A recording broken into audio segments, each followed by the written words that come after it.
نکنید که چنین وطن عزیز و محبوب دارید.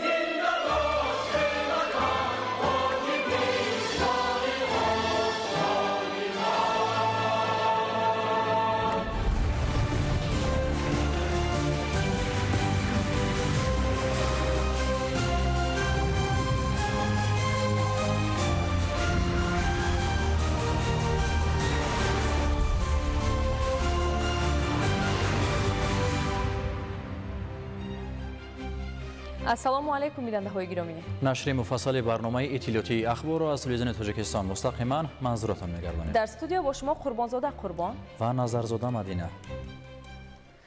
21 апрел президенти ҷумҳурияи тоҷикистон пешвои миллат муҳтарам эмомалӣ раҳмон бо мақсади иштирок дар ҳамоиши минтақавии экологӣ ва ҷаласаи шӯрои сарони давлатҳои муассиси фонди байналмилалии наҷоти арал вориди шаҳри остонаи ҷумҳурияи қазоқистон шуданд. 21 апрел президенти ҷумҳурии тоҷикистон пешвои миллат муҳтарам эмомалӣ раҳмон барои иштирок дар ҳамоиши минтақавии экологӣ ва ҷаласаи шӯрои сарони давлатҳои муассиси фонди байналмилалии наҷоти арал вориди шаҳри остонаи ҷумҳурии қазоқистон шуданд. дар фурудгоҳи байналмилалии ба номи Нурсултон Назарбоев президенти ҷумҳурии тоҷикистон муҳтарам эмомалӣ раҳмонро сарвазири ҷумҳурии қазоқистон Олжас Бектенов ва дигар намояндагони воломақом гарму самимӣ истиқбол гирифтанд.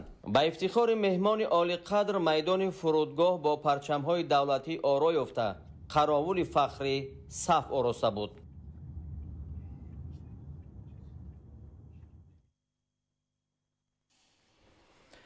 بیست اپریل در شهر استانا ملاقات پرزیدنت جمهوری تاجیکستان پیشوای ملت محترم امامعلی رحمان با پرزیدنت جمهوری قزاقستان محترم قاسم ژامارت توکایف برگزار گردید. در جریان صحبت سروران دو دولت حالت کنونی و دورنمای مناسبت‌های دوجانبه دوستی و همکاری تاجیکستان و قزاقستان را در زمینه شریکی استراتژی و همپیمانی مورد محاکمه قرار دادند. جانب‌ها از جریان بلند گسترش شریکی دو کشور در همه سمت‌ها اظهار قناعتمندی نمودند. اهمیت تحکیم منبع‌های مکالمه سیاسی بین دولتی، توسعه رابطه‌های تجارتی و اقتصادی و سرمایه‌گذاری در ساحه‌های مورد منفعت‌های طرفین به خصوص در بخش‌های صنعت، نقلیات، لوجستیک و اگراری تاکید شد. با سطح خوبی افزایش حجم تجارت دوجانبه که از روی نتیجه‌های سال 2025 1.2 میلیارد دلار را تشکیل داد اشاره کرده شد. ساحه‌های رقمی کنونی، اینوواسیا، تکنولوژی‌های معاصر و ذهن صنعی به صفت سمت‌های آینده‌دار همکاری معین کرده شدند. در عرصه فرهنگی و بشری صحبت اطراف توسعه تجربه مبادله‌های ایجادی همچنین رابطه‌ها در ساحه‌های علم و معارف صورت گرفت. در سمت امنیت سران دولت‌ها با مسائل تحکیم همکاری‌ها در ساحه‌های نظامی و تکنیکی اینچنین مقاومت با خطر و تهدیدهای جهانی و منطقوی دقت مخصوص دادند. در برابر این صحبت فراگیر مسائل همکاری بسیار جانبه در چارچوب ساختارهای بین المللی و منطقوی بود. در این زمینه مبادله افکار اوید بر روزنامه همایش اکولوژی منطقوی و جلسه نوبتی شورای سران دولت‌های مؤسس فوند بین المللی نجات ارال صورت گرفت. 21 апрел президенти ҷумҳурияи тоҷикистон пешвои миллат муҳтарам эмомалӣ раҳмон дар ҳошияи ҳамоиши экологӣ дар остона бо президенти ҷумҳурии Арманистон муҳтарам Вагн Хачатурян мулоқот намуданд. 21 апрел президенти ҷумҳурии тоҷикистон пешвои миллат муҳтарам эмомалӣ раҳмон дар ҳошияи ҳамоиши экологӣ дар остона бо президенти ҷумҳурии Арманистон муҳтарам Вагн Хачатурян мулоқот намуданд. ضمن صحبت اطراف دایره وسیع مسائل مورد توجه مشترک در مناسبت‌های دو کشور و هم وابسته به روزنامه بسیار جانبه مبادله افکار صورت گرفت. پرزیدنت کشور ما از جمله اظهار داشتند که مناسبت‌های میان تاجیکستان و ارمنستان به عنعنه‌های دیرینه دوستی و همکاری، احترام و اعتماد به یکدیگر اساس یافتند. در ادامه همکاری سیاسی، تجارتی و اقتصادی، سرمایه‌گذاری و فرهنگی و بشری میان دو کشور بررسی گردید. توجه خاص به مسائل امنیت منطقوی و بین المللی бахусус ба вазъият дар ховари миёна зоҳир карда шуд. вобаста ба ин мавзӯъ муҳтарам эмомалӣ раҳмон бори дигар мавқеи устувори давлати моро дар ин масъала таъкид карда изҳор доштанд: мо қотеона ҷонибдори ҳалли осоиштаи ҳама гуна низоъҳо ва баҳсҳо бо истифода аз воситаҳои сиёсӣ ва дипломатӣ ҳастем. имрӯз президенти ҷумҳурии тоҷикистон пешвои миллат муҳтарам эмомалӣ раҳмон дар шаҳри Остона дар ҳошияи саммити минтақавии экологӣ дар мавзӯи диди муштарак барои ояндаи устувор якҷо бо дигар сарони давлатҳо ва ҳайъатҳои иштирокдор аз намоишгоҳи саммит боздид намуданд.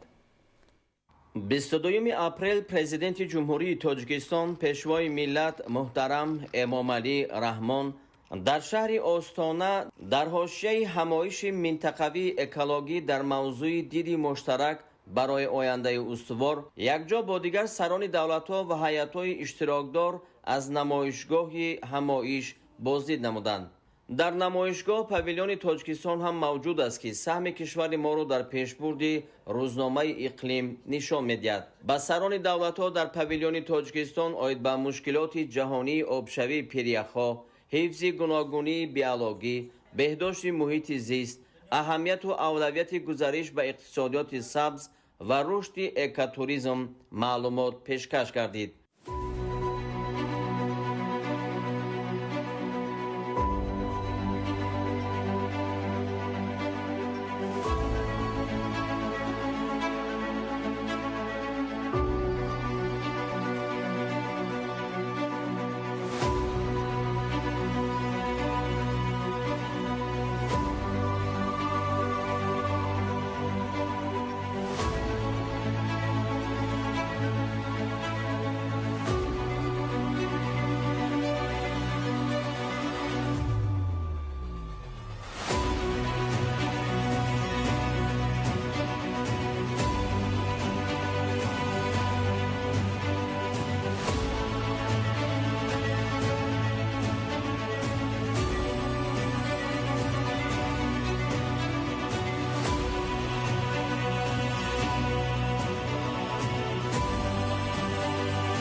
дар гӯшаи тоҷикистон гуногунии табиат ва мероси фарҳангии тоҷикистон, анъанаҳо, ҳунарҳо ва санъат, ки робитаи амиқи мардумро бо муҳити зист инъикос мекунанд, мақоми хоса дорад. иттилоъ дода шуд, ки дар тоҷикистон ба ҳифзи гуногунии биологӣ ва робитаи инсону табиат диққати махсус медиҳанд. татбиқи босамари барномаҳои ҳифзи бабри барфӣ ва барқарорсозии саршумори бузи пармашох ва гӯсфанди кӯҳии архар Марко Поло аз ҷумлаи тадбирҳои назарраси ҳукумати ҷумҳурии Тоҷикистон ба шумор меравад.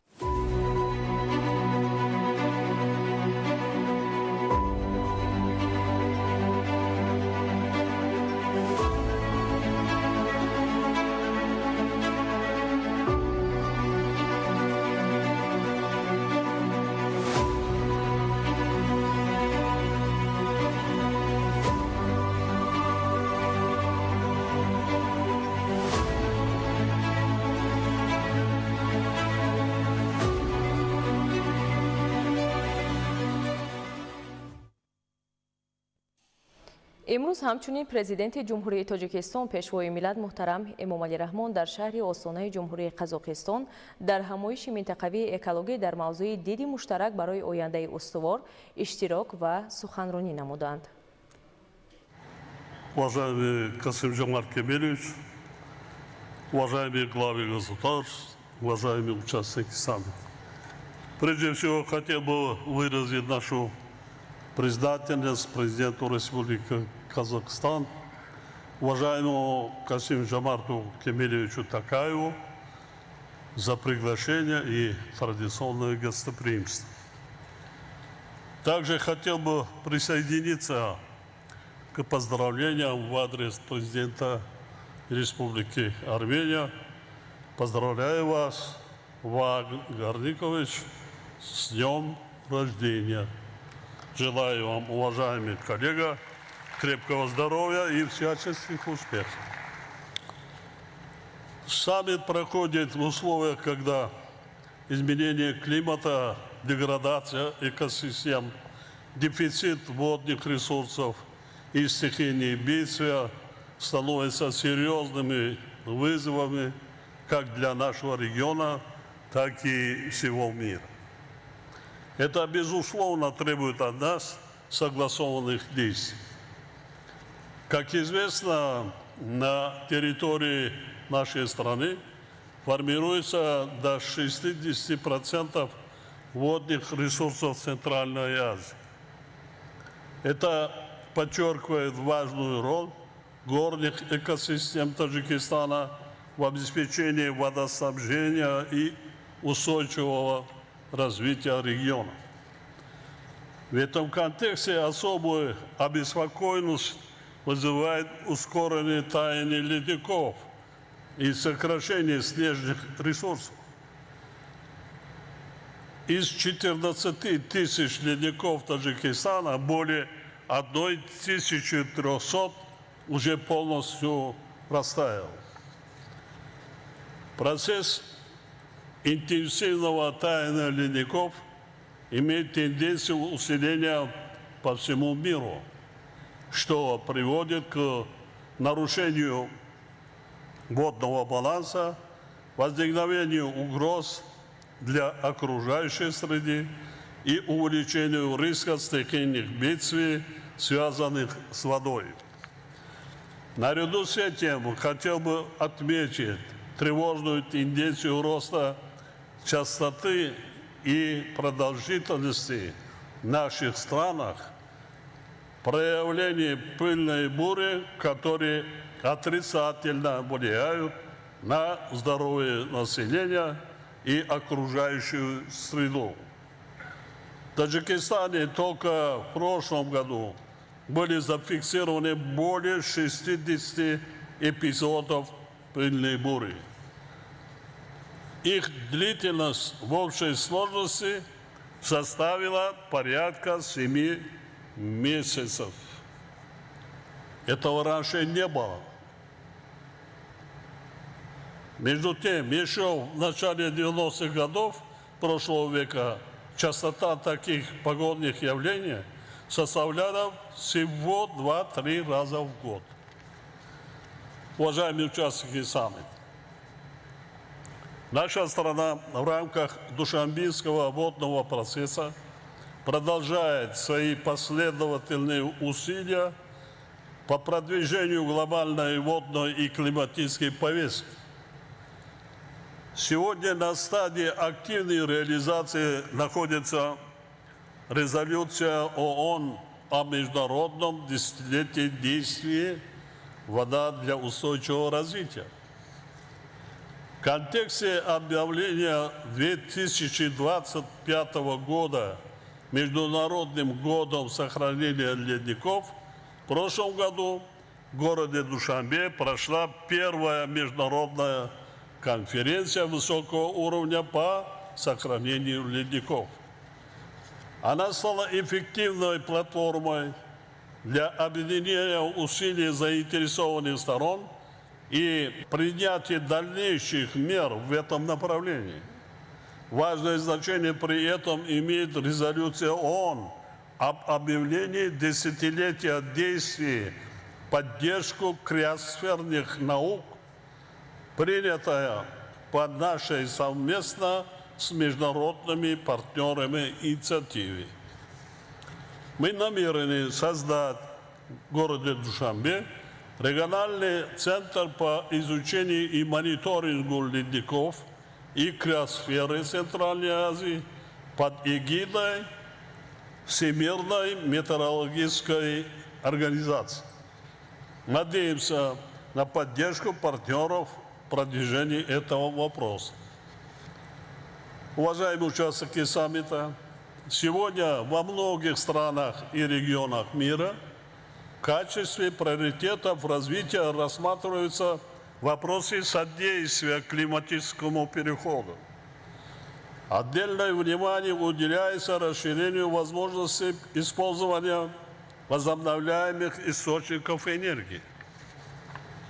В фокусе внимания также находятся вопросы повышения энергоэффективности и формирования низкоуглеродной экономики.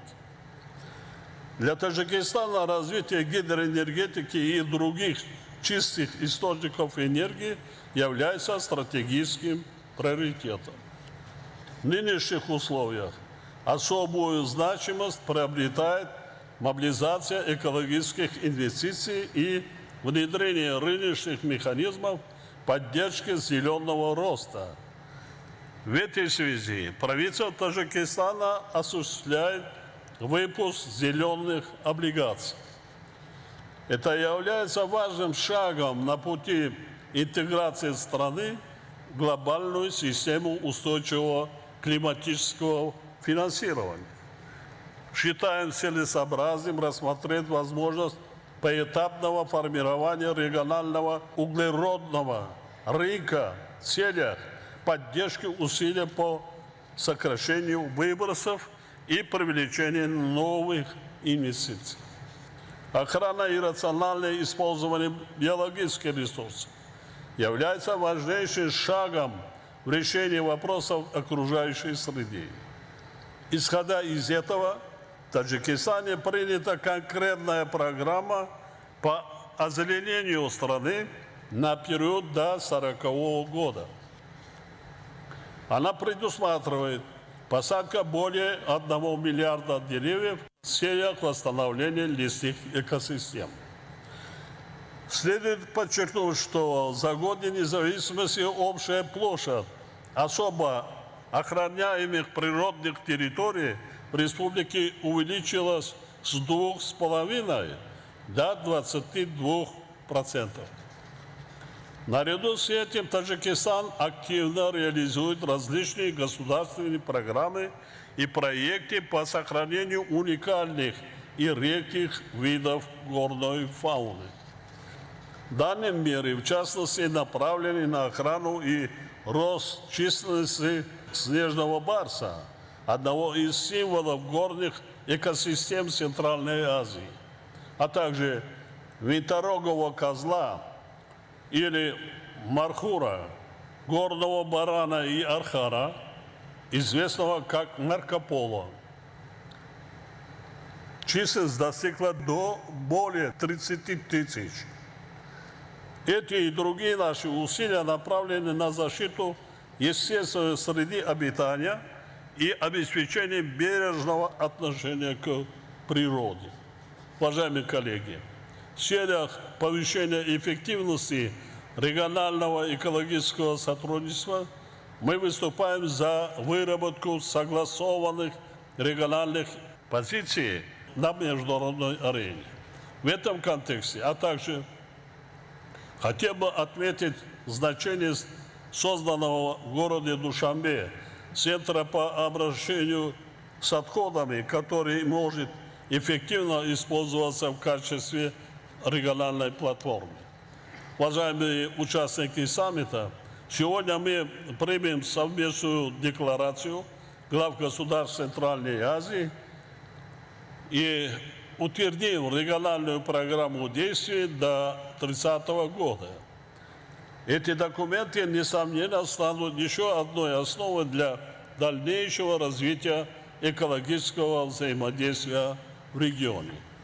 Отрадно отметить, что глобальные инициативы Таджикистана неизменно находят поддержку наших партнеров и служат основой для продвижения общих интересов стран Центральной Азии на международном уровне. Обозначенные выше и другие вопросы водной и экологической повестки будут рассмотрены в рамках 4-й международной конференции высокого уровня по реализации целей международного десятилетия действий «Вода для устойчивого развития», которое пройдет в Душанбе 3 декады мая текущего года. Будем рады видеть делегации ваших стран, уважаемые коллеги, в Таджикистане. Благодарю за внимание.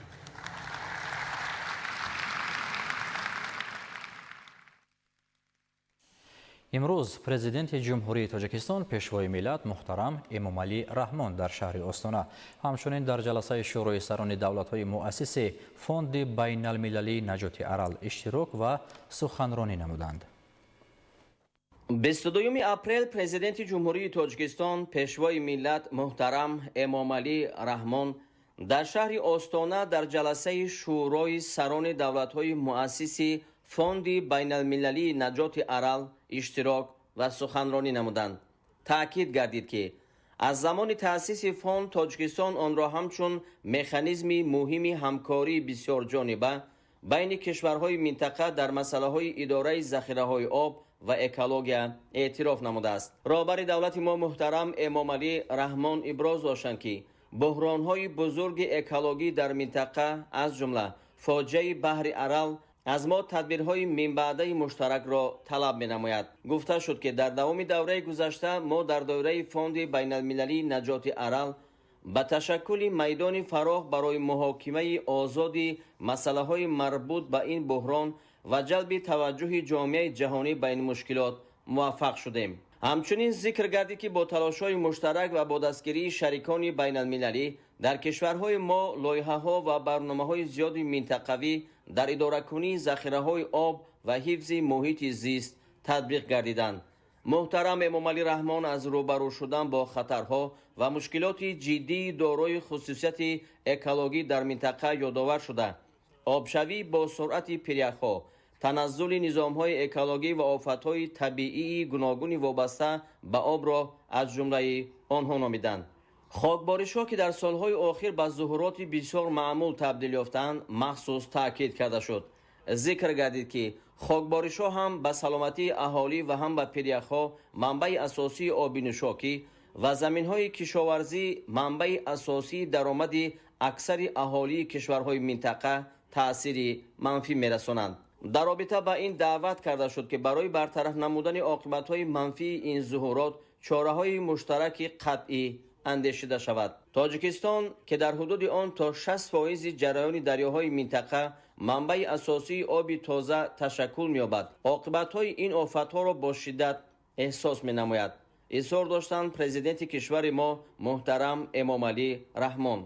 تأکید شد که افزایش با سرعت اهالی و زیادشوی استعمال آب در همه بخش‌های اقتصادیات در یکجایی با تغییریابی اقلیم به ذخیره‌های آب فشار نظررس می‌آورد. این عامل‌ها مستقیما به ثبات انرژتیکی، آذوقه‌واری و اکولوژی در منطقه تأثیر می‌رساند. محترم امامعلی رحمان تأکید نمودند که در چنین شرایط باید به استفاده ثمرناک مکانیزم‌های موجوده همکاری در مسائل ذخیره‌های آب در آسیای مرکزی افضلیت خاصه داده شود. سرور دولت ما مطابق سازی فوند را با واقعیت زمان برای تحکیم و رشد همکاری منطقوی در حوزه بحر ارل مهم شمردند.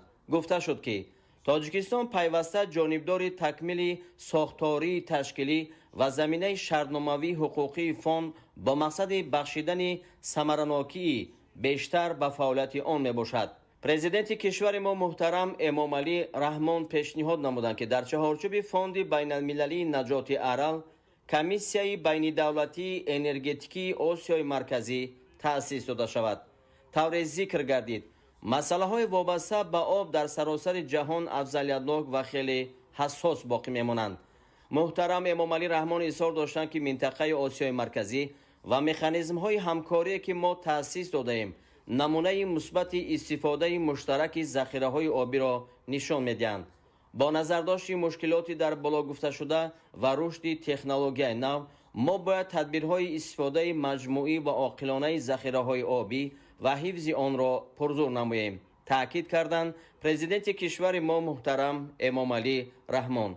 در رابطه با این تیزاندن تطبیق تکنولوژی های نوی صرف کننده آب و انرژی در ساحه کشاورزی، بخش کمونالی و صنعت، تیار کردن نسل نوی متخصصان، توسعه مبادله اکادمیکی و تحقیقات مشترک علمی و عملی оид ба масъалаҳои тағйирёбии иқлим ва истифодаи оқилонаи об аз вазифаҳои аввалин дараҷа номида шуд. муҳтарам эмомалӣ раҳмон зимни суханронӣ аз пешбурди масъалаҳои рӯзномаи ҷаҳонии об ёдовар шуда таъкид намуданд, ки имсол ҷиҳати татбиқи ташаббусҳои Тоҷикистон дар соҳаи об дар охири моҳи май дар шаҳри Душанбе конфронси чоруми байналмилалии сатҳи баланд оид ба 10-солаи байналмилалии амал об барои рушди устувор солҳои 2018-2028 баргузор мегардад. дар фароварди сухан роҳбари давлати мо муҳтарам эмомалӣ раҳмон аз роҳбарони ҳайатҳои иштирокдори ҷаласа даъват намуданд, ки ба Тоҷикистон ташриф оварда дар ин конфронси сатҳи баланд ширкат варзанд. дар вилояти Бадахшони кӯҳӣ масоати кишти заминҳо ҳамасола зиёд шуда имсол тибқи дурнамо дар майдони 10600 гектар бояд кишт гузаронида шавад. дар ин замина бо мақсади беҳтар намудани сатҳи зиндагии мардум ва таъмини бозори дохила бо маҳсулоти тару тоза гармхонаҳои нав бунёд шуда кор дар ин самт идома дорад. таваҷҷӯҳ ба соҳаи кишоварзӣ дар вилояти мухтори кӯҳистони Бадахшон солҳои охир хеле афзоиш ёфтааст, зеро ин минтақа дорои шароити махсуси табиӣ ва имкониятҳои васеъ барои рушди истеҳсолоти кишоварзӣ мебошад. бо вуҷуди кӯҳистонӣ будани мавқеи ҷойгиршавӣ, аҳолии маҳаллӣ аз заминҳои мавҷуда самаранок истифода мебаранд. яке аз самтҳои муҳим зиёд намудани масоати заминҳои кишт мебошад, ки имсол тибқи дурнамо дар майдони 10600 гектар замин кишт гузаронда мешавад. дар ноҳияҳои вилоят заминҳои бекорхобида ба гардиши кишоварзӣ ворид карда шуда бо истифода аз техникаҳои муосир ва усулҳои нав самаранокии заминҳо баланд бардошта шудааст. соли 2026 мувофиқи дурнамо дар ҳудуди вилояти мухтори кӯҳистони Бадахшон 10600 гектар заминҳо ба кишт фаро гирифта мешаванд ва дар ҳолати ҳозира кишти баҳорӣ бомарум рафта истодааст. яъне дар ноҳияҳои Дарвоз, Ванҷ, дар ҳумум 50% кишт иҷро шуда истодааст ва мувофиқи нақша мо имсол бо 2500 гектар картошка кишт кунем. ҳамин тариқ мувофиқи дурнамо яъне кишт рафта истодааст. бунёди гармхонаҳо низ дар минтақа рушд ёфта имкон медиҳад, ки дар тамоми фаслиҳои сол маҳсулоти кишоварзӣ парвариш карда шавад. меҳнати аъло, истифодаи оқилонаи замин дар асоси усулҳои муосири агротехникӣ, иртиботи қавӣ бо олимони соҳа имконият дод гармхонаҳои муосиру доиму амалкунанда дар вилоят бунёд гардида. айни ҳол дар ҳудуди вилоят 463 гармхона дар масоати 605 гектар замин мавҷуд мебошанд, ки аз онҳо як гармхонаи доиму амалкунанда мебошад. аз ҳисоби гармхонаҳо ҳамасола ҳаҷми кишти маҳсулот зиёд шуда бозорҳои дохилӣ ва берунаро бо маҳсулоти полезӣ таъмин менамояд. солҳои охир диққати асосии мардум ба сохтмони гармхонаҳо зиёд шуда истодааст ва гармхонаи доимамкунанда дар ноҳияи Шуғнон яъне ҳамин сол ба фаъолият шурӯъ мекунад, ки навъи панҷум мебошад. гарчанд солҳои пеш дар ҳудуди вилояти Бадахшон ба таъсиси гармхонаҳо эътибори махсус дода намешуд, дар замони соҳибистиқлолии кишвар кишоварзони вилоят бо мақсади татбиқи дастуру ҳидоятҳои президенти мамлакат пешвои миллат муҳтарам Эмомалӣ Раҳмон ҷиҳати зиёд намудани теъдоди гармхонаҳои доиму амалкунанда дар вилоят аз тамоми имкониятҳо истифода менамоянд. мақомоти иҷроияи ҳокимияти давлатии вилояти мухтори кӯҳистони Бадахшон бо дастгирии ҳукумати кишвар ҷиҳати зиёд намудани масоати заминҳои кишт ва гармхонаҳои доиму амалкунанда аз тамоми имкониятҳо истифода намуда ба масъалаи бунёди гармхона ва истеҳсоли маҳсулоти полезӣ эътибори махсус дода сол аз сол ба натиҷаҳои назаррас ноил гардида истоданд. Муҳираи Тоҳир, Муборакшоҳи Рустам, вилояти мухтори кӯҳистони Бадахшон, ахбор. барои рушд бахшидани соҳаи кишоварзӣ махсусан пахтакорӣ ва дар инҷода пайвастани илм дар истеҳсолот дар ноҳияи восеъ семинари илмӣ амалӣ баргузор шуд, ки дар он олимону кишоварзон барои мубодилаи афкор ба ҳам омаданд. тафсилот дар гузориши ҳамкоронамон.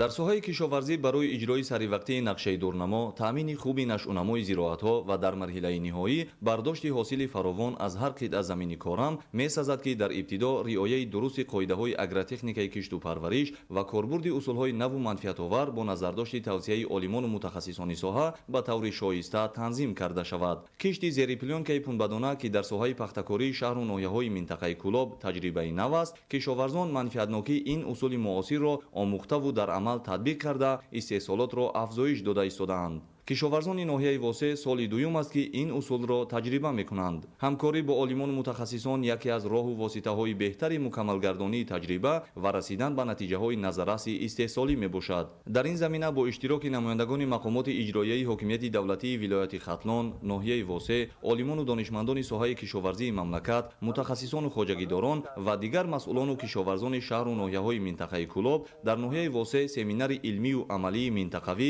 дар мавзӯи агротехникаи кишт ва парвариши пахта дар шароити тағйирёбии иқлим, татбиқи техника ва технологияи муосир дар соҳаи пахтакорӣ баргузор гардид. бо дарки муҳимияти татбиқи ҳадафи стратегии кишвар, иштирокдорон доир ба мавзӯъҳои гуногун ки ба самти истифодаи дурусту корбурди шакли нави кишти пунбадона ва роҳҳои афзоишбахшии истеҳсолот нигаронида шудааст, бо таҳлилҳои амиқу асосноки илман собит шуда, ки дар таҷриба нишондодҳои беҳтарро ба бор овардааст, баромад карда ба кишоварзон дастуру тавсияҳои муфид доданд. чунин семинарҳо фикр мекунам ин пеш аз ҳама мубодилаи афкор байни олимону мутахассисони соҳа, махсусан вобаста ба технологияҳои наве ки дар соҳаи пахтакорӣ ҷорӣ гарда истодааст, ба хоҷагиҳои пахтакорӣ омӯхтанд ва боварӣ ҳаст ки семинари имрӯза дар таҳким бахшидан ба соҳаи пахтакорӣ мусоидат менамояд. дар ҷараёни кори семинар баромадкунандагон вобаста ба тағйирёбии иқлим, мутобиқшавӣ ба он ки бевосита дар соҳаи кишоварзӣ таъсиргузор аст, андешаронӣ намуда, истифодаи дурусту самараноки технологияи муосир ва ба роҳ мондани шаклҳои нави кишту парвариши зироатҳои гуногунро тавсия дода изҳор доштанд ки корхонаи воҳиди давлатии ҷумҳуриявии тоҷик агролизинг ҳамчун ниҳоди таъминкунандаи техникаолоти кишоварзӣ барои хоҷагидорон буда, ҳамкории кишоварзонро ба он манфиатбахш маънӣ дод карданд. деҳқон вақте ки бо ин усул киш мекунад, яъне барвақтар киш кардан дар кор, аллакай аз даҳаи сеюми муҳиммар оғоз кардан дар кор, тез ҳосил ба даст оварда мешавад, чунки тоқа кардани буттаҳо, яъне ягона кунӣ гузаронда намешавад, каландкунӣ гузаронда намешавад.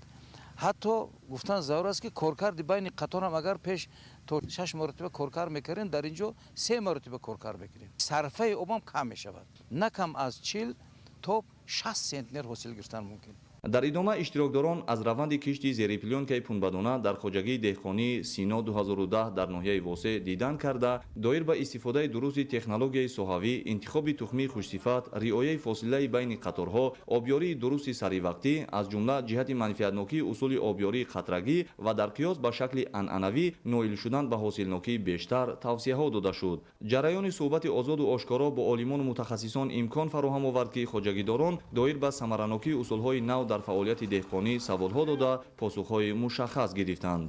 олим носирзода, хуршеди нодирхон, ноҳияи восе, ахбор.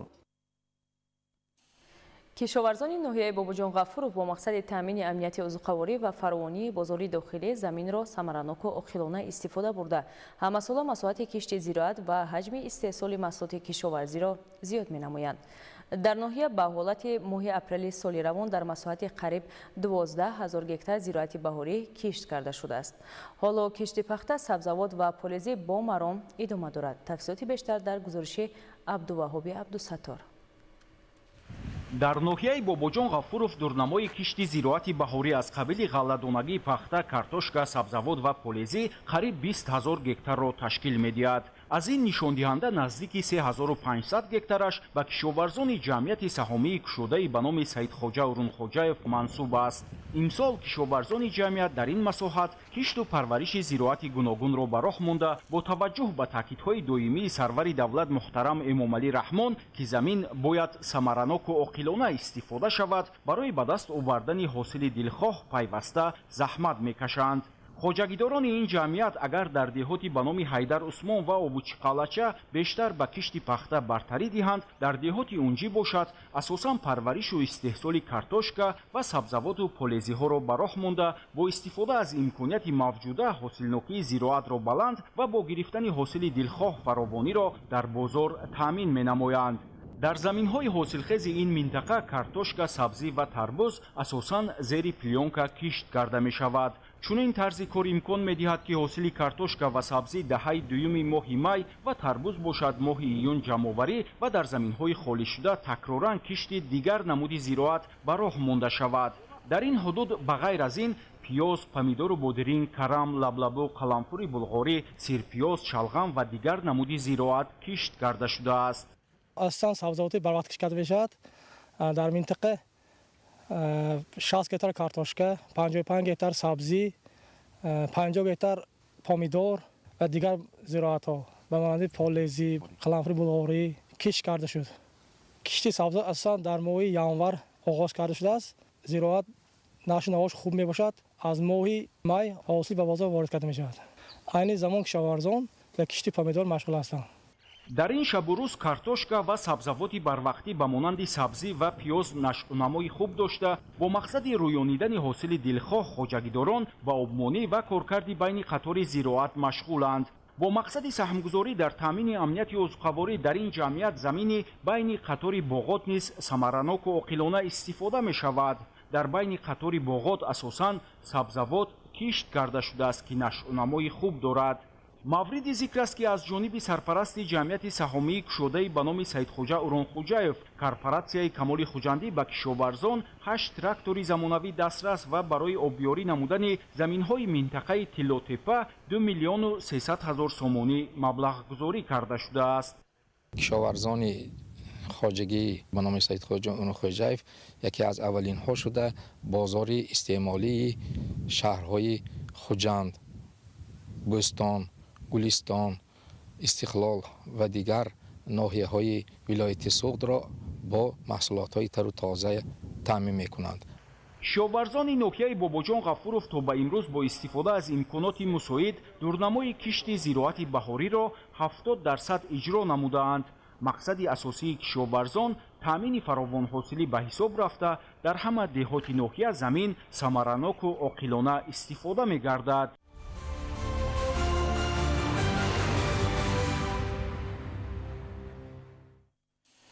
با ابتکار مقامات اجرایی حاکمیت دولتی شهر دوشنبه در مکتب بچگان صنعت به نام آدینه هاشم دور شهری فستیوال آزمون جمهوریوی یک متاو و صد رنگ برگزار شد.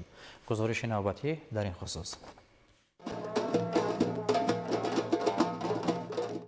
در دور شهری فستیوال آزمون جمهوریوی یک متاو و صد رنگ راهبران وزارت اداره‌ها، سابقه‌داران مهنت، وکیلان محلی، راهبران و کارمندان واحدهای ساختاری، مقامات اجرایی حکومت دولتی شهر دوشنبه، مؤسسه‌های تحصیلات عالی، میانه کسبی، طراحان و هنرمندان و فعال زنان پایتخت اشتراک نمودند. ضمن سخنرانی قید گردید که سرور دولت با موقع و جایگاه زنان توجه خاص ظاهر نموده آنها را دستگیری می‌نمایند. قید گردید که برگزاری فستیوال آزمون مذکور برای پیشگیری بیگانه‌پرستی و تقلیدکاری، هماهنگسازی و معرفی فعالیت هنرمندان، چهوران، طراحان، دیزاینران، ایجادکاران، سوزنیدوزان، چکندوزان، گلدوزان، قلمکشان و نقاشان قدردانی نمودن مهنت آنها، ارج گذاشتن به لباسپوشی ملی، رواج و رونق بخشیدن فرهنگ استفاده و به برنمودن لباس ملی در متاحهای وطنی، گلدوزی و دستبافی در همه مناطق کشور مساعدت خواهد کرد. فستیوال آزمون طبق طلبات نظامنامه از روی 8 نامیناسیا صورت گرفت، از جمله نمایش لباس‌های قدیمی محلی، روزمره، مراسمی و ایدانه،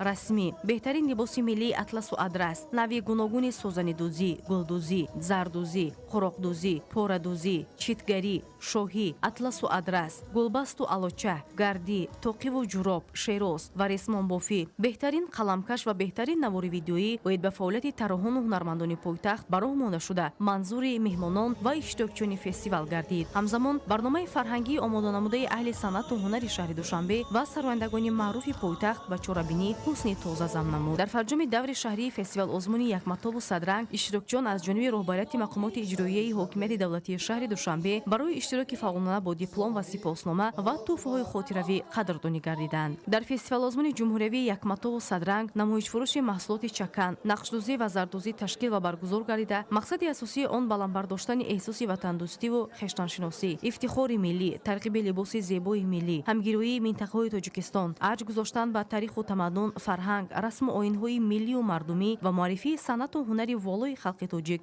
عبارت میباشد. استوانه کوروش اولین اعلامیه حقوق بشر تحت همین عنوان در استورخانه ملی بخشیده به جشن 35 سالگی استقلال دولتی همایش علمی نظریوی جمهوریوی برگزار گردید. همکاران ما گزارش می‌دهند. در مؤسسه دولتی استورخانه ملی بخشیده به 35 سالگی استقلال دولتی همایش علمی نظریوی جمهوریوی در موضوع استوانه کوروش اولین اعلامیه حقوق بشر برگزار گردید. устувонаи куруш аҳамияти илмӣ ва таърихии сатҳи ҷаҳонӣ дошта аз ҷониби олимону сиёсатмадорони олам ҳамчун нахустин эъломияи ҳуқуқи инсон эътироф гардидааст. дар ҳамоиши мазкур доираи васеъи олимону пажӯҳишгарони ватанӣ, донишҷӯёни макотиби олӣ ва дӯстдорони таъриху фарҳанги кишвар иштирок намуданд.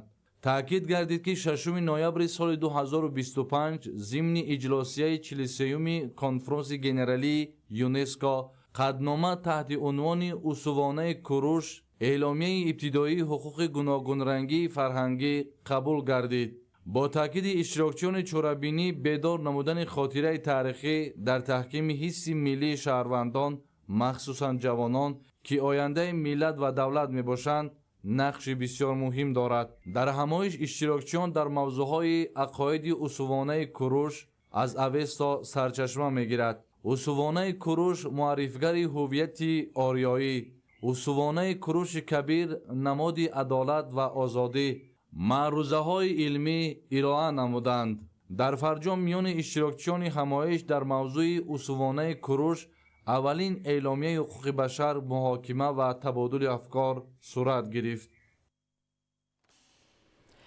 имрӯзҳо дар шаҳру ноҳияҳои кишвар даври ноҳиявии озмуни ҷумҳуриявии шоҳномахонӣ идома дорад. озмуни мазкур дар ноҳияи Фархор бо иштироки фаъоли хонандагони муассисаҳои таълимӣ баргузор гардид ки дар он беш аз 500 нафар иштирок карданд. дар ноҳияи Фархор даври ноҳиявии озмуни ҷумҳуриявии шоҳномахонӣ бо иштироки 510 нафар муҳассилини муассисаҳои таълимӣ баргузор шуд ки дар он омодагии иштирокчиён ба хубӣ эҳсос мегардид. тазаккур дода шуд ки ба хотири ҷалби ҳарчи бештари сокинони мамлакат ба мутолиаи китоб, аз барнамудани асарҳои гаронбаҳои шоирону адибон, аз худ намудани илмҳои замон ва дарёфти чеҳраҳои нотакрор дар самтҳои мухталиф, чанд сол боз инҷониб таҳти сарпарастии бевоситаи пешвои миллат президенти ҷумҳурии тоҷикистон муҳтарам Эмомалӣ Раҳмон дар шаҳру ноҳияҳои кишвар озмунҳои гуногуни ҷумҳуриявӣ ташкилу роҳандозӣ мешаванд. баргузории озмуни ҷумҳуриявии шоҳномахонӣ низ аз иқдоми наҷиби роҳбари давлат дар роҳи тақвияти илмомӯзӣ ва донишазхудкунии қишорҳои гуногуни ҷомеа маҳсуб меёбад. зимнан дастовардҳои муҳассилини муассисаҳои таълимии ноҳияи Фархор низ дар ин самт назаррас арзёбӣ шуд. ҷавонону наврасон дар пеши худ мақсад гузоштем ки дар озмуни шоҳномахонӣ дар байни мактаббачагони ноҳия иштирок намуда сазовори ҷойҳои намоён гардем. аз ҷониби президенти ҷумҳурии тоҷикистон муҳтарам Эмомалӣ Раҳмон инъом гардидани асари безаволи ҳаким Фирдавсӣ шоҳнома ба ҳар хонавода иқдоми шоиста арҷгузорӣ ба таъриху миллати тамаддунофари тоҷик буда ба таҳкими худшиносии миллии ҳар сокини ноҳия таъсиргузор мебошад. ба иттилои масъулон дар даври муассисавии озмун наздики 22 000 нафар хонанда иштирок намуданд ки ин аз фаъолияти муваффақонаи омӯзгорон дар самти бедор намудани завқи китобхонӣ ва аз барнамоии асарҳои гаронбаҳо дар замири хонандагонро башорат медиҳад. мехоҳам дар озмуни шоҳномахонӣ ки пешвои миллат муҳтарам ҷаноби оли Эмомалӣ Раҳмон ташкил ва сарпарастӣ намудааст, иштирок намуда, ҷои сазоворро ишғол намуда, номи ватану миллатамро баланд бардорам. дар ноҳияи Фархор шумораи иштирокчиёни озмунҳо сол аз сол зиёд гардида, онҳо ҳамасола ба гирифтани ҷойҳои намоён сазовор мегарданд. ҷиҳати шаффоф ҷараён гирифтани озмун ва муайяну баҳогузорӣ кардани сатҳи дониши наврасон дар ҳайати ҳакамон омӯзгорони пуртаҷрибаи соҳибтахассус иштирок намуданд. бо натиҷагирӣ аз раванди иштироки фаъолонаи хонандагон дар озмуни ҷумҳуриявии шоҳномахонӣ беҳтаринҳо муайян ва қадрдонӣ шуда ба даври баъдии озмунро халм мегиранд. соҳаи сайёҳӣ ба яке аз соҳаҳои сердаромад ва рушдёфта табдил ёфтааст. бо мусоида овардани инфраструктураи лозимии вилояти мухтори Кӯҳистони Бадахшон ба яке аз маконҳои қобили таваҷҷӯҳи ҷаҳонгардон мубаддал гаштааст. яке аз меҳмонхонаҳое ки барои қабули меҳмонон мутобиқ ба талаботи замон сохта шудааст, ин меҳмонхонаи Лаъл мебошад ки фаъолияти назаррас дорад. таваҷҷӯҳ намоед ба гузориши навбатӣ. маврид ба зикр аст ки ҳар як минтақаи асроромези кишварамон дорои фарҳанги ба худхос мебошад. ин ҳаст ки ҳукумати ҷумҳурии тоҷикистон соҳаи сайёҳиро самти афзалиятноки сиёсати иқтисодии кишвар эълон намудааст. худи вилояти мухтори Кӯҳистони Бадахшон бо табиати нотакрор, қалъаҳо, ҷойҳои таърихӣ дар соҳаи сайёҳӣ гомҳои устувор гузошта сол аз сол ҳазорҳо нафар ҷаҳонгардон бо ин зебогӣ ва таърихи пурғановат шинос гардида, дар бозгашт ба ватан сайёҳони дигарро ҷиҳати тамошои боми ҷаҳон ташвиқу талқин менамоянд. میگردند. مطابق اطلاع شعبه رشد سیاحی مقامات اجرایی حاکمیت دولتی ولایت مختار کوهستان بدخشان دوام 4 ماه سال روان زیاد از 5000 سیاحان داخلی و خارجی به ولایت تشریف آوردند که از این تعداد 1171 نفر سیاح خارجی و 4000 داخلی میباشند. عین زمان در حدود ولایت 50 مهمانخانه 65 مهمانخانه خرد فعالیت پرثمر دارند. یکی از چنین مهمانخانه ها مهمانخانه لعل است که با صاحب کارزن لالیتا محمد سلطانова تعلق دارد. مهمانخانه از سال 2008 تا این جانب برای سیاحان داخلی و خارجی خدمت رسانی با صفت را در سطح بلند انجام می‌دهد. مهمانخانه لعل از 5 آشیانه عبارت بوده با طور مؤثر ساخته گردیده است. سیاحانی که وارد این مهمانخانه می‌گردند از فرهنگ و مدنیت مردم بومی جهان شناس می‌گردند. در آشیانه‌های این مهمانخانه هر گونه ارنامنت‌های ملی نصب گردیده هزاران مهمانان و سیاحان را به خود جلب می‌کنند و بیشتر سیاحانی که وارد ولایت مختار کوهستان بدخشان می‌گردند خدمت رسانی مهمانخانه لعل را انتخاب می‌کنند. Хотим поблагодарить президента Республики Таджикистан, лидера нации Эмомали Рахмон за поддержку предпринимателей в Таджикистане. соҳаи сайёҳӣ соҳаи сердаромад дар вилоят ба ҳисоб рафта аз баракати он бадахшон муаррифӣ мегардад. ин ҳаст ки ҳукумати ҷумҳурии тоҷикистон соҳаи сайёҳиро самти афзалиятноки сиёсати иқтисодии кишвар эълон намудааст.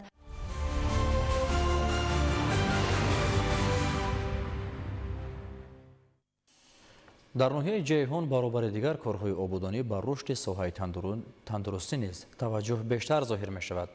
бо ҳадафи пешниҳоди хизматрасониҳои бо сифати тиббӣ ба аҳолӣ корҳои навсозӣ ва ҷиҳоздонидани муҳимтарин лавозимоти соҳавӣ дар беморхонаи марказии ноҳия идома дорад. аз ҷараёни корҳои ободонӣ дар ин иншооти тиббӣ ҳамкорони мо гузориш омода кардаанд. татбиқи барномаҳои мукаммалу фарогири созандагӣ бахшида ба истиқболи ҷашни 35-солагии истиқлоли давлатӣ дар кишвар марҳилаи нави ободониро ба миён оварда ба вусъат ёфтани корҳои бунёдкорӣ дар тамоми соҳаҳо замина гузошт. ҳадафи асосии ин тадбирҳо фароҳам овардани шароити мусоиди таҳсил, кору фаъолият ва истироҳату фароғат, инчунин таъмини зиндагии шоистаи аҳолӣ мебошад. дар заминаи чунин иқдомҳои созанда таъмири куллии беморхонаи марказии ноҳияи ҷайҳун бо маром идома дорад. ба иттилои масъулин то имрӯз аз навсозӣ, таъмир ва таҷҳизонидани маркази табобатии собиқадорон, шӯъбаҳои ёрирасон, қабули беморон ва шӯъбаи таваллуд ба анҷом расида хизматрасонии тиббӣ дар муҳити муосиру мувофиқ ба роҳ монда шудааст. дар дораи ҷашни 35-солагии Солҳои давлати ҷумҳурии Тоҷикистон мо ният дорем ки дар соҳаи тандурустии ноҳияи ҷайҳун мо корҳои назарросро ба анҷом расонем барои беҳтар намудани сатҳи сифати хизматрасонии тиббӣ ба аҳолӣ. дар баробари таъмир намудани беморхонаи марказӣ ва беморхонаи минтақавӣ мо таҷҳизотҳои ҳозира замони тиббиро оварда насб намуда ба мардум хизмат менамоям. айни замон корҳои таъмирӣ ва муҷаҳҳазгардонӣ дар шӯъбаҳои урологӣ, асаб ва амрози даруна дар арафаи анҷомёбӣ қарор дошта, ҳамзамон рангубори биноҳои асосӣ ва иншооти ёрирасон идома дорад. طبق نقشه در دایره از نوسازی تمام شعبه‌ها و زیرساختارهای بیمارخانه با شرایط زمانوی تامین گردیده، مسئله‌های مهم تامین دائمی آب نوشاکی و خواجگیداری، روشننمایی صحن و اطراف و بهسازی اینفراساختار تامین می‌گردد. این تدبیرها با بلند برداشتن سطح خدمترسانی طبی و فراهم آوردن شرایط مساعد کاری برای کارمندان ساحه روانه گردیدند. مسئولین و کارمندان بیمارخانه مرکزی ناحیه جیهون نیت دارند که تمام کارهای به نقشه گرفته شده را در مهلت‌های مقرر گردیده به انجام رسانیده جشن 35 سالگی استقلال دولتی را با دستاوردهای نظررس استقبال نمایند. اسماعیل صاحب نظریان، اسکندر سعید، ناحیه جیهون، اخبار.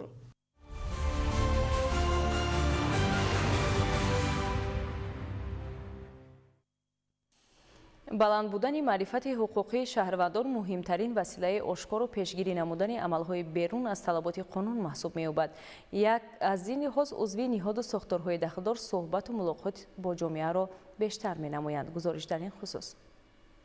дар шаҳри панҷакен мулоқоти намояндагони прокуратураи генералии кишвар бо аҳли ҷомеа ва фаъолони шаҳр баргузор гардид. зимни вохӯрии масъалаҳои муҳими ҷомеа аз ҷумла таҳкими сулҳу субот, баланд бардоштани маърифати ҳуқуқии шаҳрвандон ва пешгирии зуҳуроти номатлуб мавриди баррасӣ қарор гирифтанд. таъкид гардид ки дар шароити имрӯза ҳамкории зичи ҷомеа бо сохторҳои давлатӣ барои таъмини амният, субот ва рушди устувори кишвар аҳамияти калидӣ дорад. дар мулоқот зикр шуд ки пешгирии экстремизм ва терроризм مردم. مبارزه با جنایتکاری و حفظ ارزش‌های ملی از وظیفه‌های مهم هر یک عضو جامعه به شمار می‌رود. اشتراکیان همزمان از ضرورت بلند برداشتن سطح معرفت حقوقی اهالی یادآور شده آن را عامل مهم پیشگیری قانونشکنی ارزیابی کردند. گفته شد که تنها برای همدیگر فهمی، احترام به قانون و مسئولیت شهروندی میتوان ثبات و آرامی را در جامعه تأمین نمود. همچنین در رفت ملاقات با مسائل تربیت نسل نورست در روحیه وطن‌دوستی، خودشناسی و احترام به ارزش‌های ملی توجه مخصوص ظاهر گردید. ذکر گردید که جوانان همچون نیروی پیشبرنده جامعه باید دارای معرفت بلند حقوقی و حس مسئولیت در نزد دولت و ملت باشند. در برابر این به مضمون و محتوای پیام پرزیدنت جمهوری تاجیکستان و مجلس عالی کشور نیز اشاره شده. آن همچون حجت مهمی راهنما برای رشد منبعد جامعه ارزیابی گردید. اشتراکیان ابراز داشتند که تطبیق دستور و هدایت‌های در آن بیان گردیده میتواند برای تحکیم ثبات و بهتر گردیدن سطح زندگی اهالی مساعدت نماید. برگزاری چنین ملاقات‌ها برای تحکیم رابطه جامعه با نهادهای دولتی و بررسی مستقیم مسائل مبرم زمینه مساعد فراهم می‌آورد. در جهان معاصر و ظهور گروه‌های تندگرا و افراطی تحکیم خودشناسی ملی و زیرکی سیاسی محک اساسی پایداری دولت و ملت و اتحاد و یگانگی خلق محسوب می‌شود. در ملاقات کارمندان پروکراتورای گنرالی جمهوری تاجیکستان با ساکنان ناحیه سنگوار توجه اساسی به بلند برداشتن معرفت حقوقی شهروندان ظاهر کرده شد. اشتراکچیان همچنین مضمون و ماهیت استراتژی پیشگیری اکستریمیسم و تروریسم در جمهوری تاجیکستان برای دوره تا سال 2040 را شرح و توضیح دادند. گفته شد که پیشگیری همراهشوی جوانان به حزب و حرکت‌های افراطی و تندگرا، تعلیم و تربیت درست نسل نورست، رعایت حتمی قانون جمهوری تاجیکستان درباره مسئولیت برای تعلیم و تربیت کودک و استفاده درست تلفن‌های موبیلی و شبکه‌های اجتماعی یکی از مسائل‌های مبرم روز میباشد که باید پدر و مادران به آن بیشتر توجه نمایند. زیرا مشاهده ها نشان می‌دهند که امروزها تروریسم بیش از پیش خصوصیت فراملی و گلوبالی را کسب کرده است. یکی از راه‌های پیشگیری پهنشوی ایده‌های افراطی و سازمان‌های تروریستی و اکستریمیستی بلند برداشتن معرفت حقوقی شهروندان میباشد. محض معنویات بلند، حس وطن‌دوستی و تفکر سازنده و آبادکار شخص را از گرویدن به حزب و سازمان‌ها امین نگاه می‌دارد.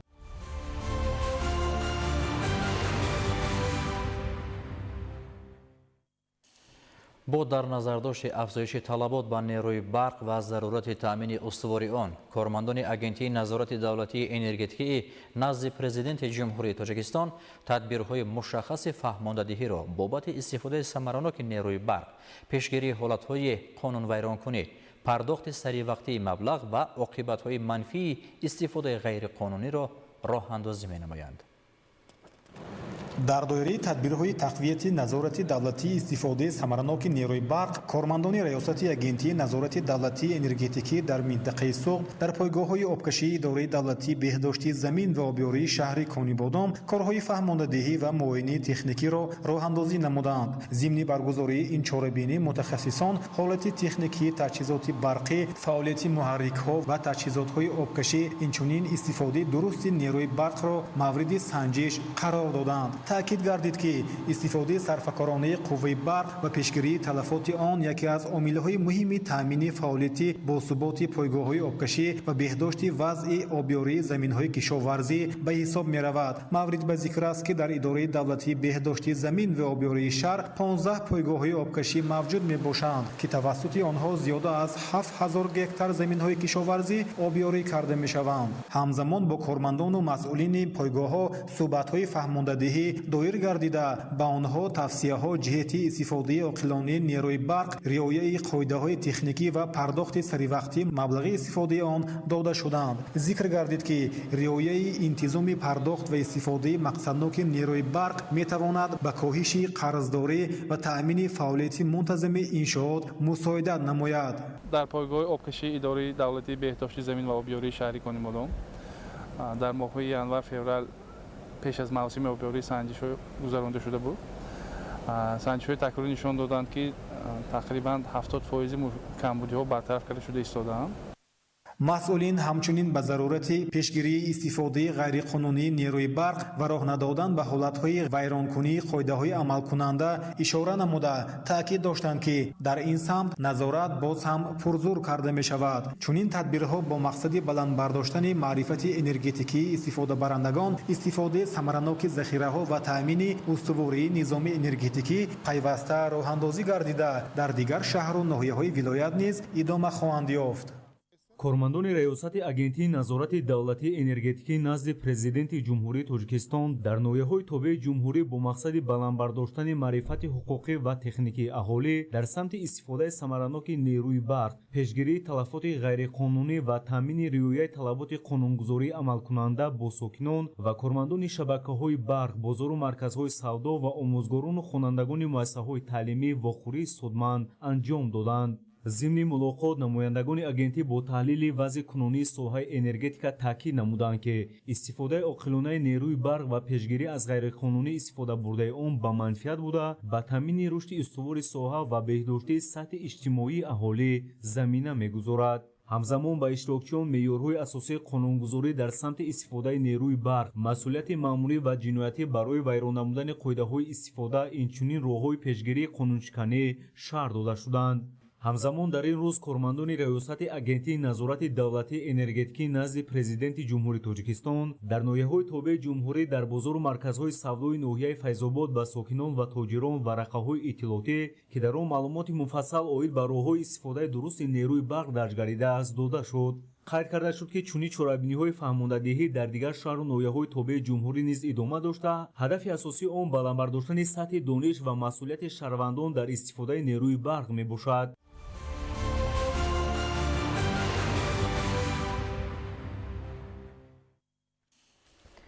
бинандаҳои гиромӣ, ин буд нашри муфассали барномаи тиловати ахбор. саломату хонобод бимонед.